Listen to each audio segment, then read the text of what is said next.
Welcome to episode 125, Brene Brown's Guidepost number 8. Cultivating Calm and Stillness. Letting go of anxiety as a lifestyle. Join us as we discuss anxiety and how we can live with it in our culture while also decentering it. As a part of our lifestyle. Stay tuned. Stay tuned. Welcome to the Witchy Wit podcast, where we look at life through a witchy lens. I'm Kimberlyn. I'm Leilani.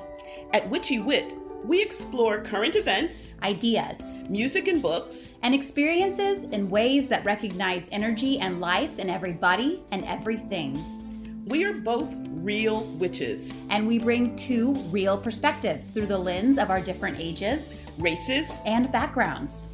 with a healthy skepticism for what we have been told is true. Our conversations are raw, candid, and vulnerable. Join us as we cast a spell to uncover what we each know is true in our intuitive, witchy selves. Welcome to episode 125, Brene Brown's Guidepost number 8. Cultivating Calm and Stillness. Letting go of anxiety as a lifestyle. Whew, a mouthful. A mouthful of goodness, I think. It's going to be great goodness. But before we dive into the goodness, let's talk a little bit about what's been happening for us the past couple of days. Yeah, why don't I start? So I'm going to start. I brought in a box because I'm getting a puppy. Yay! I'm so excited. So I've mentioned before, I don't know if I have. I'm just going to say I'm mentioning it now. I am participating in the Canine Companions puppy raising program. And so I'm going to have a puppy for the next year and a half. And socialize them, teach them basic commands, and then they're after a year and a half, then they're turned into the program, and they're being trained to usually for people to support people with disabilities. So a lot of veterans, children, people across all walks of life. But in a couple of days, I'm getting a puppy, and I got my puppy package, which is basically, some PR. Yeah.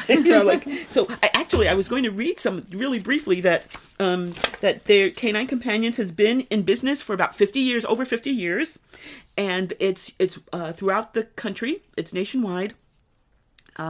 Huge program of raising the puppies, training them to support people with disabilities, a lot of education for the populace, obviously fundraising, because they, unlike some other, I'm not going to say Guidepost for the blind, they place puppies free of charge. So everything is all done by volunteers like me.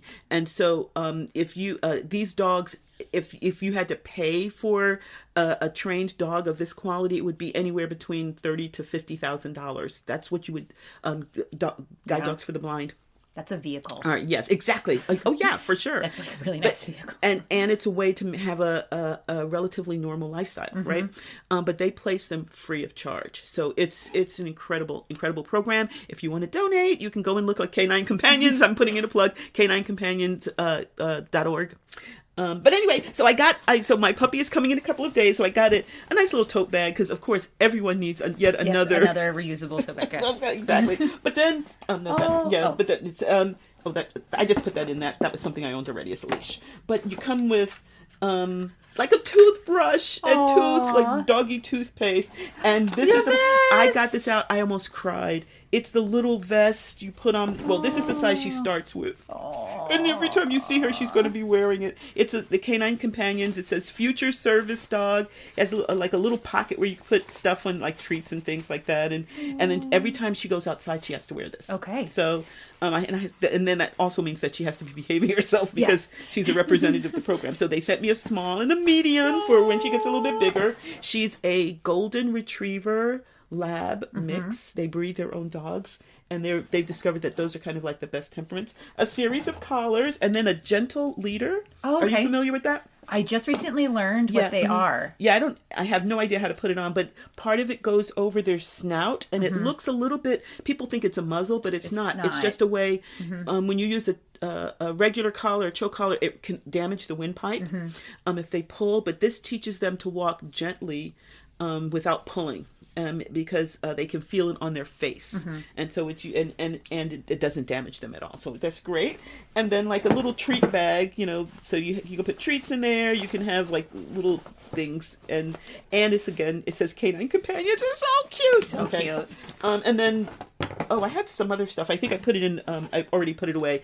It's like pumpkin powder, which is supposed to help them with their tummies to keep everything from not being so loosey goosey. Okay. And then some medications and things like that. And I'm supposed to get some food, but I think someone in town already has it. We have a really robust circle here, group. It's not a circle, I guess, but a group here, and so someone already has the type of dog food that they eat. It's a Eukanuba Pro Puppy or something.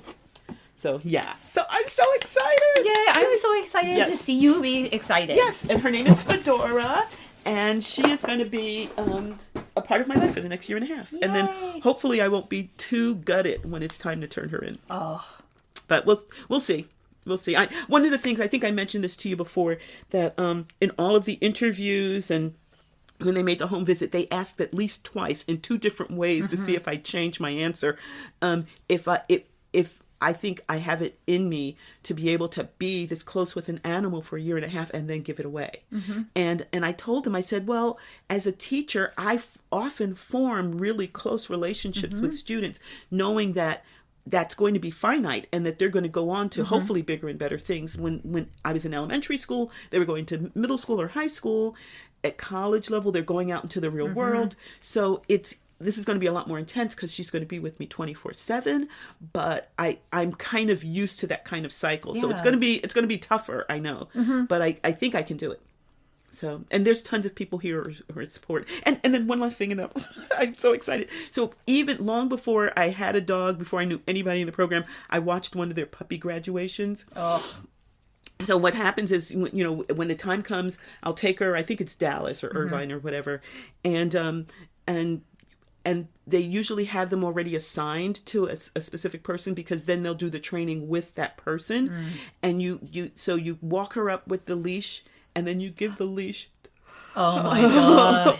I'm kind of choking up now. Then you give the leash to that person that they're going to be doing the training with, and so after graduation, everyone's kissing and hugging the whole bit, and then all of the puppy racers kind of go off and drink and commiserate, and just cry and weep and commiserate. Yeah, but I mean, it's a good cry and a sad cry and a good cry and a sad cry. Bittersweet. It sounds bittersweet to me. Very, very bittersweet. Yeah. So, yeah. As an educator and a witch, bittersweet is woven into the fabric of my life. Exactly. No, I think so.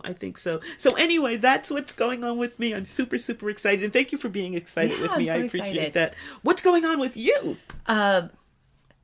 It starts with a C, like Canine Companion. Thank you for that nice, kind of relatively smooth segue. I've been doing contrast therapy, which is like sauna cold plunge. Oh my gosh. Yeah. So I just wanted to share that I've been doing it for a couple months now, and I've been doing it as a treatment for hot flashes and night sweats. Really? Because it's it's good for so many other things too as well. Okay. Yes, but what got me into it was my night sweats, and doing it in conjunction with pharmacological pharmaceuticals care. And so this is a non-pharmaceutical intervention, but in conjunction with my pharmaceutical interventions. So I've been doing it. It's not very fun. Okay. I just want to say that it's not fun. I imagine there may be people who like it, but I also don't understand how people enjoy running. Like I've never gotten to the point where running is fun. But I hear that people say that they like it, but it's good for me, and I can tell that it's good for me, and so I enjoy that it's good for me. So how do you know it's good for you? Well, I can tell a difference with my hot flashes and night sweats. I can also tell a difference in my ability to thermoregulate in general. Even in like a colder weather or warmer weather, my body is trained to be calmer. So that's good. So I just wanted to share my routine is that I do 15 minutes in a sauna. The sauna is about 190 degrees. 190. 190. Wow. Okay. 15 minutes in the sauna. And then I do 2 to 5 minutes in a cold plunge. And the cold plunge is about 50-ish degrees. And just a shout out to folks who identify as women. Be careful about the temperatures of the cold plunges, because people who are men, like science is done on their bodies and our bodies are different. So it's better, from what I've read, it's better to do like mid 50s. And men can do like 40s and 30s, but for women, it just sends us into fight or flight, and it's like doesn't give us a lot of benefit. So just a heads up. So like 50s, 50-ish, like normally around 55 for 2 to 5 minutes, depending on how much I can tolerate. Wow. And then I do 3 rounds. And so you're at a facility that specializes in this kind of therapy. That sounds, so when you said the cold, I'm picturing, like a Scandinavian landscape where you're sitting in the sauna, taking the water and pouring it over the stones and conversing with your friends and the whole bit, and then running out and diving into the snow and making snow angels for a minute or two, and then coming back into it's not that. No, imagine me laying in a sauna being like, oh, for 15 minutes, and then I run out and I jump into a bathtub full of cold water, and I'm like, ah! And then I run back into the sauna for 15 minutes. And I'm like, oh. So, and you do 3 rounds. I do 3 rounds. Oh wow! So one of the things I started, I was investigating that because some of the way that my illness had manifested is with a great deal of inflammation, and that's one of the primary ways they say of non-medically, not non-medically, but non-pharmaceutically handling and decreasing inflament is by doing this kind of, what do you call it? Contrast therapy? Yeah, like hot cold contrast. Okay, contrast therapy. Wow. So we might, once we're offline or whatever, we can I'd like to investigate maybe the place that you go. I'd like for you to come with me. Yeah, it doesn't sound like a whole it doesn't sound like that image I have of the Scandinavian landscape, but it sounds like it might work. I vacillate between singing healing chants in my head. Okay. From our circle. And then whenever I need something different than that, I listen to like trashy garbage podcasts. Why trashy garbage podcasts? Like just because it's like cotton candy for my brain. Oh, okay, gotcha. And so I just like, I'm listening to Reddit stories and I just...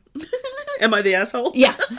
Seriously. Okay, good. Yeah, good. So. Wow. Okay, well, I'm so happy that you found another modality that you can work with. You. Is it on your spreadsheet? Yes. Okay.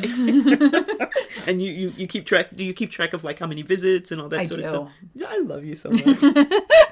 So yay, well, I'm glad you found another way of helping yourself to kind of work with where you are at this time of your life. Thank you. And thank you for sharing that with me and our listeners. Thank you for sharing about Fedora. I'm so excited. Okay. So this is our next installment of our series on Brene Brown's Guideposts.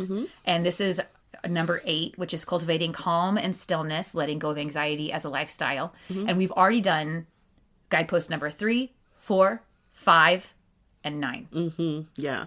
And I remember when we first decided to do this, I think you were telling me you had a girl crush on Brene Brown. I do. And I read a lot of her stuff, and I think I kind of read it as, wow, this is great stuff, but I don't think I really thought about how I could implement it in my life. And so I'm so happy that we're doing these, because it's not forcing me, but I'm confronted with the ways that I agree with so much of this, and I'm not doing anything, and so it just reminds me that these are important, and it gives me ways of incorporating them in my life. So yay. And I hope it has, maybe a similar impact on some of our listeners.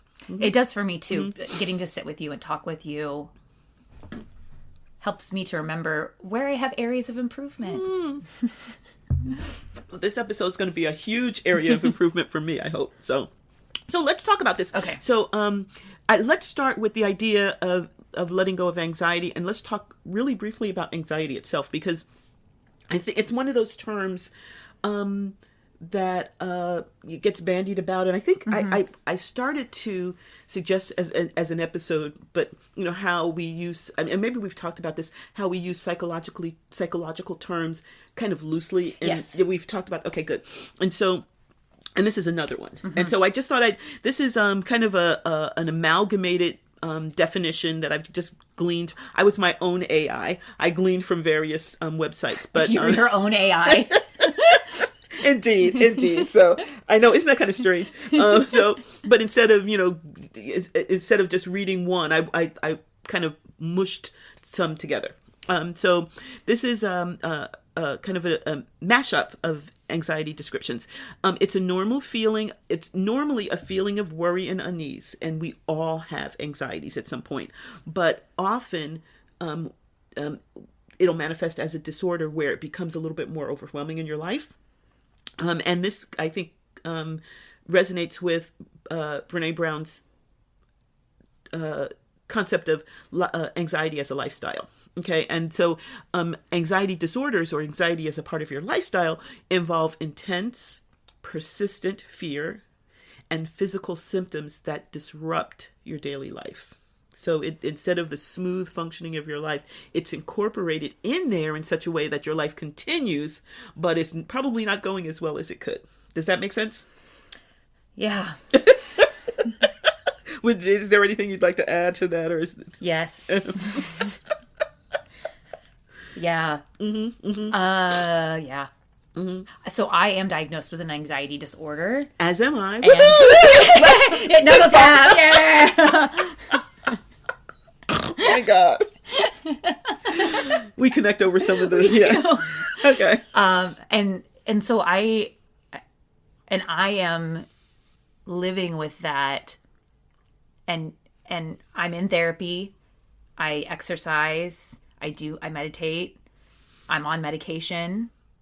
I do contrast therapy, which helps for Yes. Emotional things as well. Yeah, and I have a I have a robust spiritual practice that helps to ground me, and it is still a bear. Yeah, well, and so a part of this is because, and we'll talk a little bit more about this, but the idea that the reason it's anxiety as a lifestyle is that it's actually cultivated as a part of our lives by the dominant culture. The idea of anxiety is pushed through our media as a manipulation of us, right? So by keeping us fearful or anxious, then we're more prone to do what someone will say will ease that feeling.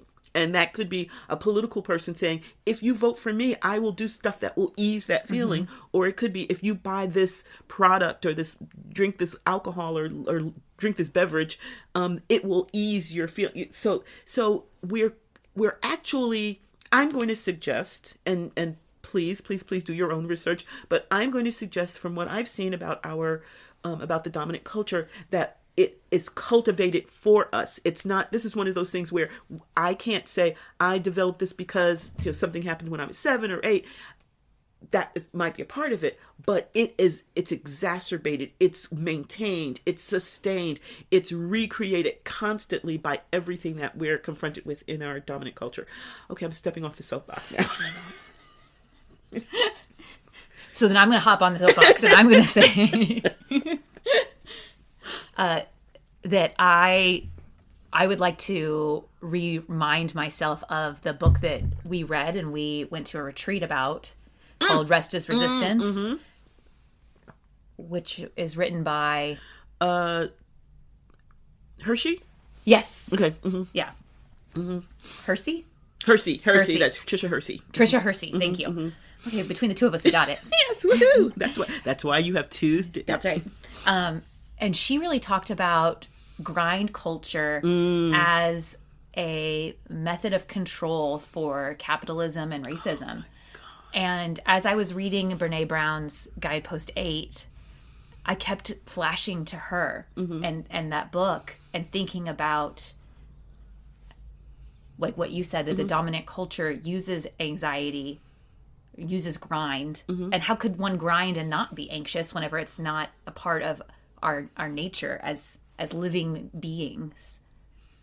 So part of that grinding is that we are, if like I feel because I live in a society where I am a part of the society, I'm being ground into this culture, and how could I be anything but anxious? Exactly. So as we're talking about this, the Brene Brown's goal is not to eliminate anxiety because it's impossible. I mean, it's a part of our culture, but to help us to recognize it when we see it, to clock it, and then to work on how we can reduce its impact on our lives. And so as we talk about some of these things, I'm hoping that will be an impetus for a lot of people to maybe take that, step back and say, I see that, right? So you've mentioned the ways in which you've been treating this, but what we'll see a lot when people are dealing with their anxieties, they'll use therapy, which is a modality that I've been using lately, and then lifestyle changes, so exercise, deep breathing, contrast therapy, as well as medication. There's a lot of effective treatments out there, and I don't think Brene Brown talks much about like those types of things, but they're there. I think she's dealing more with the ways in which we can emotionally and spiritually address it, and that I think is an important part because that's where it manifests for me so intensely. So let's talk a little bit about some of the negative impact of anxiety, shall we? Sure. So first, let me just say one thing. If you had asked me maybe 7 or 8 years ago if I was anxious, I'd say no. I was just doing my thing, and every once in a while I thought maybe I'm getting a little fearful or whatever, but I'll just push through it and come out on the other side, and I'll be my normal, optimistic, fun-loving, I don't know what else I thought about myself, self, right? But I remember my cousin saying something, this was in passing, and saying something about, oh yeah, your anxiety. And I said, what anxiety? He said, and there was like this stillness where I could tell, in retrospect, he was thinking, oh, does she really not know? He like outed you. He outed me. Like, exactly. He outed my anxiety. But you weren't out yet. I wasn't exactly. I said, not to myself. Not to yourself. Oh my gosh. And he said, you don't think you're anxious? And I said, no. And then so he has not he has not had our training where we're inventory and all that. He said, oh no, honey, you're very anxious. And I heard that. I heard it and I said, huh. And then I promptly forgot about it. Not forgot about it, but not really. He doesn't know me as well as he thinks he knows me. My cousin, who is like a social worker and has been in therapy. Yeah, so it was only about 2 or 3 years ago that I started to think that maybe there's some truth to it, and then promptly avoided it again. Oh, nice. And it was last year when I started developing all of these physical symptoms that I said, okay, you know what? And we had our therapy episode. Yes. And I said, just stop it. Just stop this. Stop repressing. Stop resisting. Stop avoiding. And then I avoided for a few months. But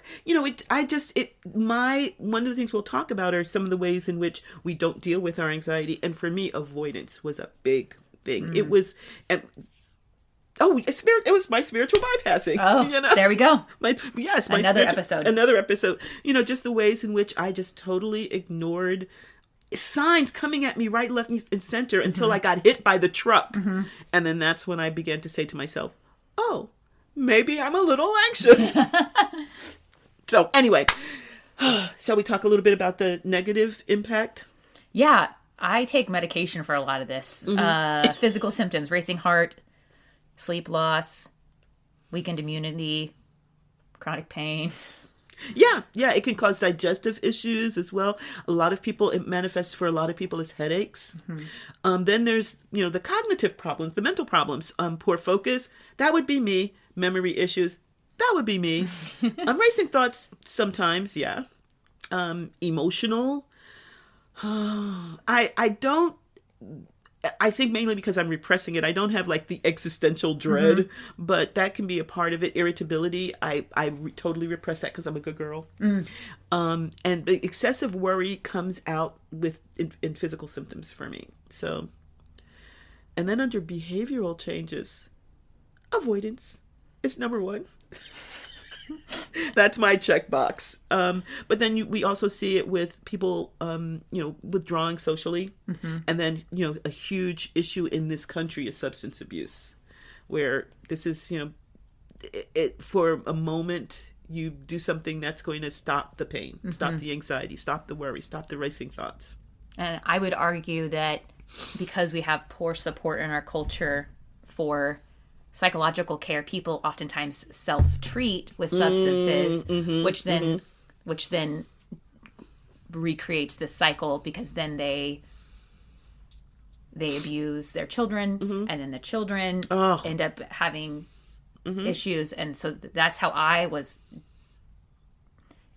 got on the anxiety PTSD train. Woohoo! Let's get our tickets stamped. I have so many tickets onto the train. Yeah, no, that's true, and it's often intertwined with and worsens other issues, like physical issues, emotional issues. Like you just mentioned, it can be so totally intertwined with substance abuse and self abuse in some cases. So it can make just daily functioning just really, really difficult. And I would also like to plug for our menopause episode that we talked about, that folks with anxiety during perimenopause and menopause, the zone of chaos, as our hormones fluctuate, it can dislodge an already precarious anxiety position that we may be in. So when you go through cougar puberty or second puberty, if that's something that you're noticing. Oh my gosh. Okay. It's just like puberty, but again, on the other side, yeah. And even actually more drastic. So like it can really mess with our ability to regulate our emotions and the intensity of our anxiety. Oh, yeah, for sure. Your first puberty, you're young, fresh, your body springs back. You don't have as much trauma maybe or whatever, So yeah, the first ones might be a little. I don't know. It's so long, and I have memory issues, so I can't remember. I can't remember how bad it was. But yeah, and I think one of the things is that, as we talk about these things, what does that look like on the ground? And for me, psychologically, it manifests so often as this kind of anxiety manifests as self-doubt, as like this idea. First of all, is this really real? Am I really, am I experiencing this the way others are experiencing this? And then when things happen, this idea of like my self-worthiness, I doubt myself and my ability to show up, but also I doubt my worthiness in terms of my whether or not I deserve to maybe get better medication or to do these other modalities, because if I'm constantly fighting the sense that I'm not worthy, why bother? Just suffer. So it can be a pretty dramatic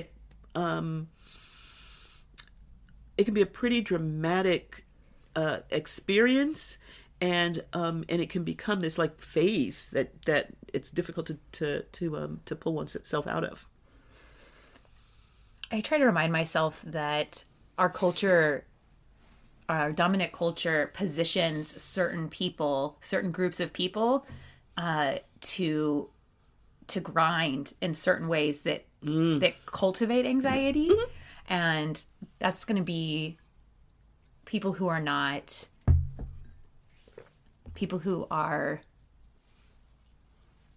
privileged, people who are decentered. So that I think we're going to see a lot of anxiety in women, people of color, queer folks who aren't Christian. And that's not to say that there isn't anxiety in privileged places, because there is, but our culture is, when someone is decentered, that is inherently placing them in situations that are going to increase anxiety. Of course. And actually give them less support Yes. to deal with it. Which then increases their anxiety more, and then we don't support that. Like it's just it's a vicious. I love the term. I don't love the term, but the term that you used that struck me was this zone of chaos, and I picture that for a lot of these people. That, I mean, this is a different way that you used it, but I picture this as this this decentering, and decentering as being ungrounded as well, and that just getting more and more. So it just increases the anxiety throughout each turn of the cycle, right? And so I think, and it's one of the things about it. Like I said, we're getting it from all sides. We're developing it in ourselves. It's also it can be very contagious. That if you're around a lot of people who are anxious,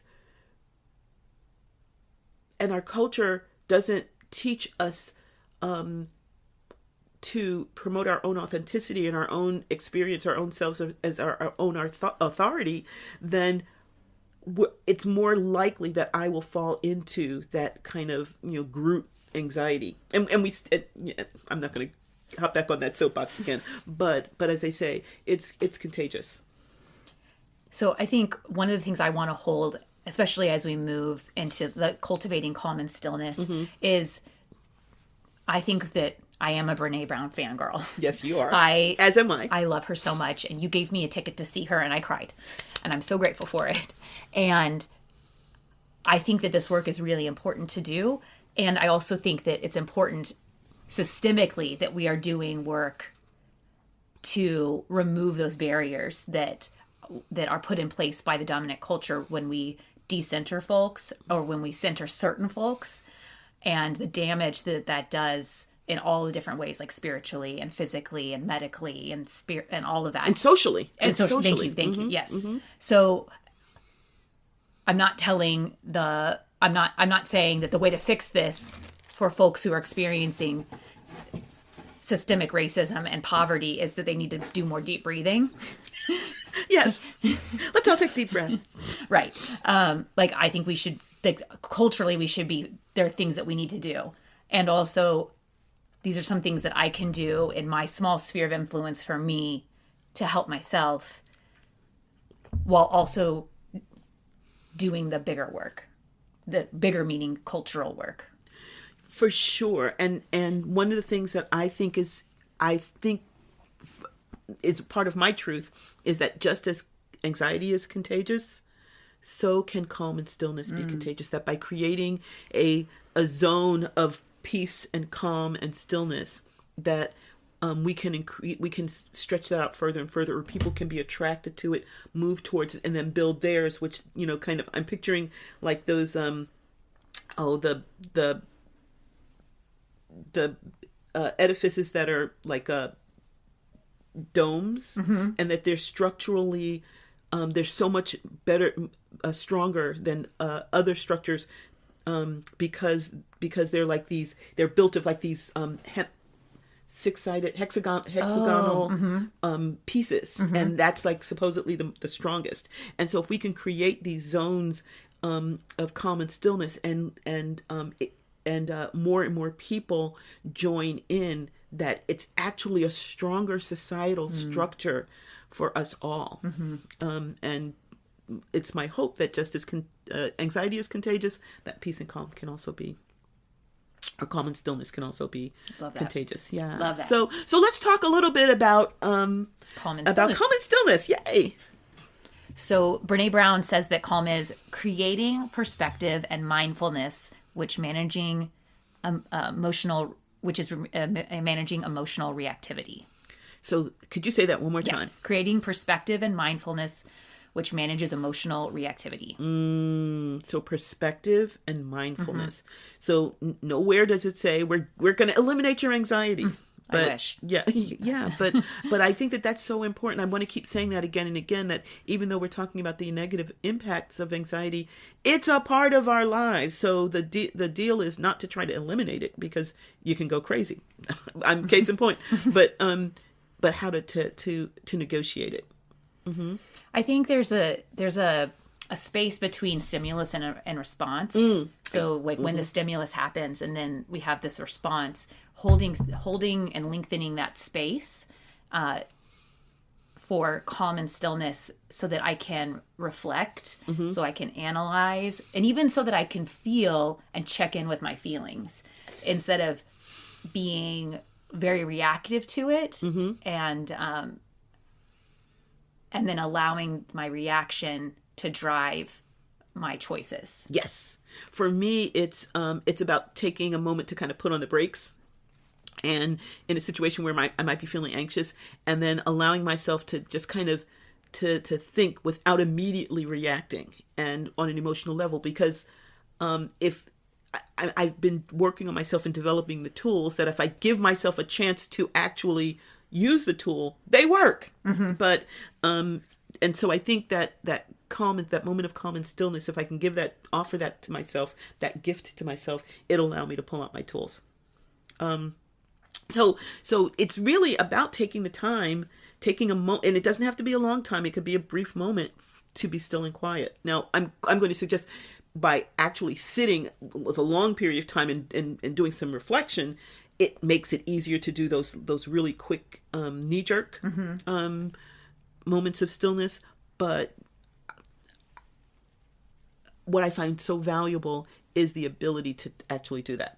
And so, can I talk a little bit about some? So, a common misconception about stillness is that it's about completely clearing my mind of all the thoughts and emotions, and it's not. It's not about getting rid of all of that noise. It's more about quieting the noise a bit and clearing some space in my mind, so I can, like I said, pull out a tool or something like that, or just sit in that space and allow that to kind of allow myself to regulate, to self-regulate, and to not react, not to have the knee-jerk reaction. And I think, too much calm and stillness is avoidance. Hello! And too little calm and stillness is like intensity and anxiousness and reactivity. So there is a healthy amount of all of these things, which is different for each person and different in each situation. But I am inherently a very intense person.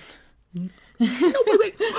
Really? I know. I know, it's such a shock. You might not know that, but so I think I tend to have bigger, stronger reactions, more intense reactions than other people, and I think that is oftentimes a blessing. Sometimes not, but just like other people can be more calm than I am, but that there's still room for me to create spaces of stillness and calm. It just might look different or be a different proportion, but there's still value for that with me. I'm going to suggest, and you said it's different at different moments in time, and that it's always a spectrum, and where you're going to land on that spectrum depends on the context, on what you're feeling that day, what what happened when you woke up, or when I woke up, how I'm choosing. Like how I'm going to respond will be different if I'm talking with you than, some schlep down the street or something like that. So there's a spectrum. And what I'm hoping for me is that by implementing this guidepost is giving myself that moment to choose where on the spectrum I'm going to land. Oh my gosh. But does that make sense? That is, not only does that make sense, but that is so powerful for me to think about. Just giving myself that moment to make the choice as opposed to the choice being made for me. Yes. And then later me apologizing or thinking, I wish I had done this, or So and for me being able to have that brief moment, I need to take a half hour every day or whatever to practice that so I can draw upon it. It's like, so you're an athlete. You don't expect to just pop into a handstand, right? I don't think. No. Do you? Okay, but you've built up core muscles. You've built up a sense of the angle of your body when you're doing certain things, and then when you need to do a handstand, as you in the middle of a river or something like that, or on a bridge or whatever in Spain, you can do that, right? Because you have built up these tools and you know how to implement them, and it may not be your best handstand, but you know how to slam into a, I don't want to say slam into a handstand, but pop, there we go, spring into a handstand or whatever, because you've built up all of these other things that took place not in a handstand, that took place on the mat, took place in the weight room or whatever. Thank you for shout out to handstands. But that's and Lord knows I'm not going to do a handstand, but I can do this kind of the same type of technique of practice and stillness, so that when it's time for, when someone comes up and they're acting like an idiot, I'm hoping that I give myself a moment to not further the idiocy, to kind of step out of it and decide what I'm going to do. It could be saying you're an idiot. It could be I'm going to walk away. It could be I'm going to educate this person. It could be I'm going to beat the shit out of this motherfucker. But I can give myself that moment to make that decision, as opposed to just responding to the idiot. I just want to point out that this is one of the reasons I'm so grateful for our friendship. And it's moments like this, when we were on the plane to the priestessing apprenticeship, that you would say something and I would just be like, hold on a second. Like, what you just shared is so powerful for me. And I'm so grateful for you. Thank you. That's so sweet of you to say. Thank you. Well, this is why we have these conversations, is then you give me your insights and I share mine. Yeah. So, and in addition to being able to invoke this calm and stillness so that I cannot be reactive in moments of anxiety, it's also allowing me to just take the time to get in touch with, like, my deepest thoughts, my emotions, my goals, my hopes, my dreams. And so it is not just a tool for me, but it's also a goal for me, to be able to live to have a lifestyle that the results of that calm are just a part of my go-to every single day. They're not right now. I mean, I have to be honest. I have like, there'll be an afternoon where I was like, oh, that's what it would be like to, bless you. That would be, I might have moments. My goal is to live that. I'll let you know when that right. You'll know when that happens. You're like, whoa. I'll be like, wow, your house is hovering 6 feet off the ground. That's amazing. Yes, yeah. I do think being a witch, though, being a witch for so long and having the community that I am lucky enough to have has woven into me things that are not in the dominant culture, and I can see them show up whenever I'm in my mundane life, surrounded by people who aren't witches, and I can see the difference. I can see whenever I put my hand on my heart and take a deep breath in a high stress meeting, where other people are choosing to not engage in that way and choosing to engage in other anxious behavior. I can see it whenever I like push my feet into the ground, or I start doing deep breathing, or whenever I'm at my doctor's appointments and I start singing healing chants, And so do you mind if I pop in? Because that's, excuse me, I'm sorry. I made us tea and I'm burping. Just to overshare. It's a very good tea, and it's that tea that has that burnt, the smoky flavor. It's just, so yours, I can edit this out. Yours is the lemongrass ginger, and I put just a touch. It has a little caffeine, but I put a little bit of the lapsang souchong in there. And that's just the burnt, smoky. Okay. So, we'll edit this out. Anyway, or maybe not. We'll leave it. So one of the things I'd like to talk about is how, in our circle, the ways in which we invoke this sense of calm and stillness. And you mentioned one, and I remember. This was a couple of years ago. We had our council had a meeting, and things were, I can't remember what the subject was, but it was getting a little heated. People were very passionate, and someone said, can we just take a moment? And we all stopped, and they said, and maybe take a deep breath. And so they kind of deflected the train that we were building up. And then we just took a moment and we just breathed together. And again, they didn't say, okay, we need to stop having this argument or something like that. But the energy changed from, I've got to make sure you understand what I'm saying, to let me just listen for a little bit. And it just changed. And in another group that I'm working with, the camp that I'm on the organizing team for, we have a person on there who's, I think, the youngest member on there. It's so sweet to see this. And we were talking about something and they said, I'm clocking that this is happening. Is that what everyone really wants? Woo! I'm choking up just thinking about it. Isn't that wonderful that Yes. I'm seeing this in the young people? So, I can feel like we haven't the boomers haven't totally fucked up. I mean, we have pretty much, but there's hope. Just someone who just saw, we were gung ho about this kind of thing, and they just stopped us for a moment and said, is that really what we want? And I don't know if we actually thought if that was something we wanted. We just kept going with it. Does that make sense?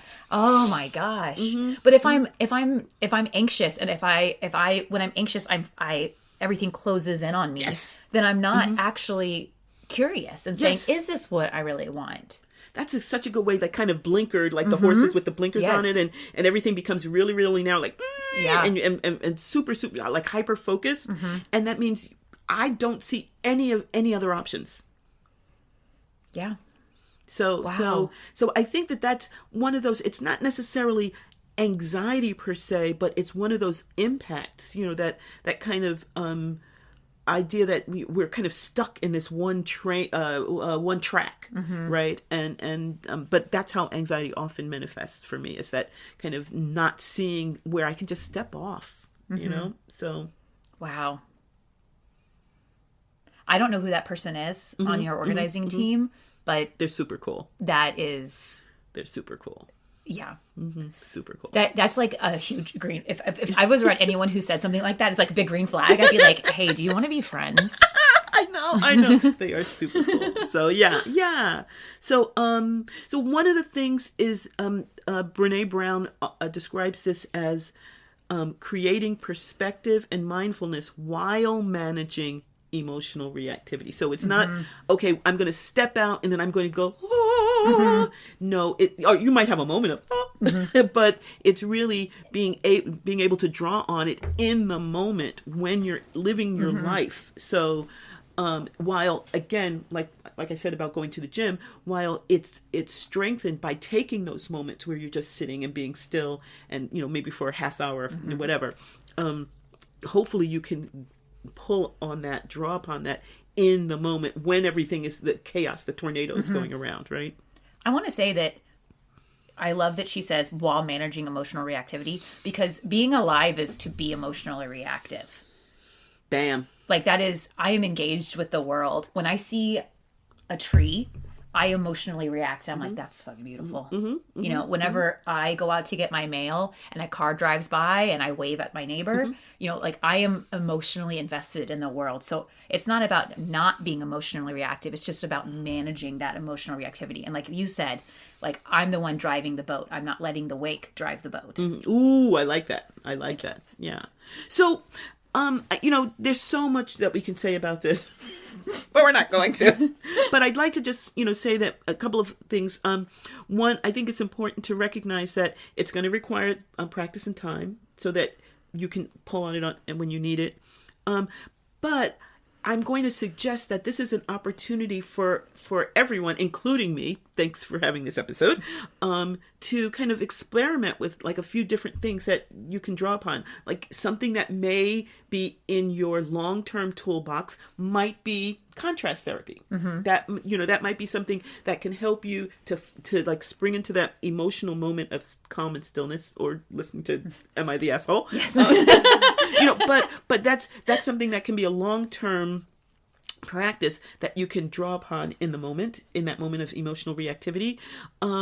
There can, there's medication. I mean, I like to kind of, natural as much as possible. And I recognize that sometimes I'm at this point where the best choice for me at that moment is to take a medication. And so, the idea is that